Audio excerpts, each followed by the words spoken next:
Babuse autour d'ONPC, The Voice, TPMP, Salut les terriens, les émissions sont-elles vraiment perdantes?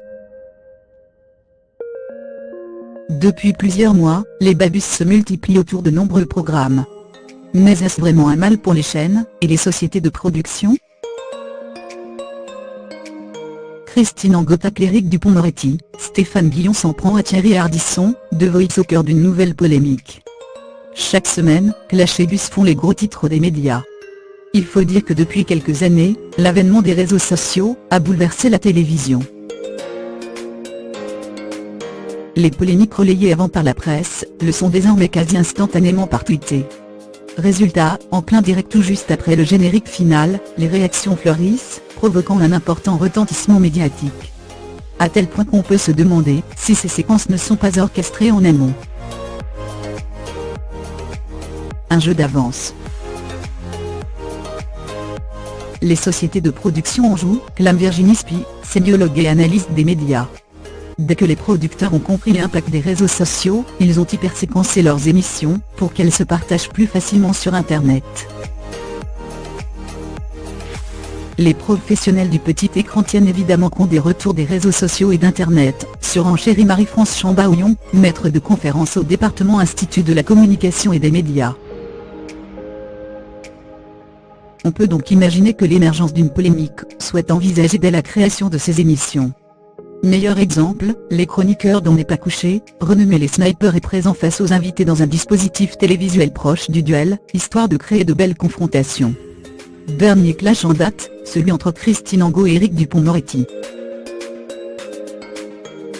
C'était parfait pour la production. Une séquence courte, efficace, reprise partout en quelques heures, commande Virginie Spy. Une polémique forcément entrevue, voire désirée, par la production du talk show de Laurent Ruquier, puisque celui-ci est enregistré 3 jours avant sa diffusion. Un bon moyen de booster le replay.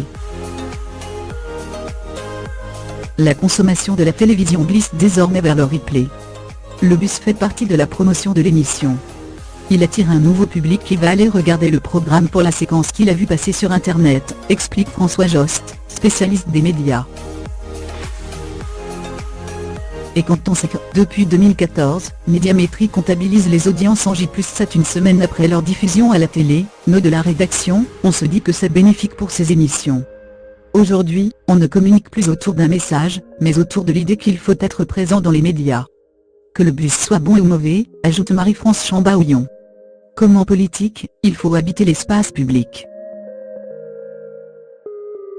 Innover, faire des contenus de qualité, ça prend du temps, c'est cher et ça demande de l'énergie alors que le babuse, non. Seule certitude, les dernières polémiques entourant The Voice les messages de Memel.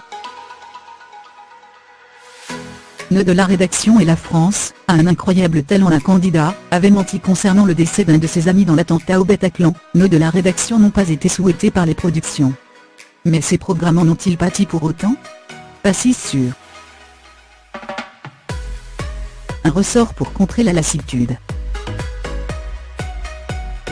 L'image de The Voice n'a pas été abîmée par la polémique Memel. Au contraire, le choix de la chanteuse de quitter la compétition, et donc celui de la production d'éliminer le problème, fait que le show de TF1 en sort grandi, explique François Jost.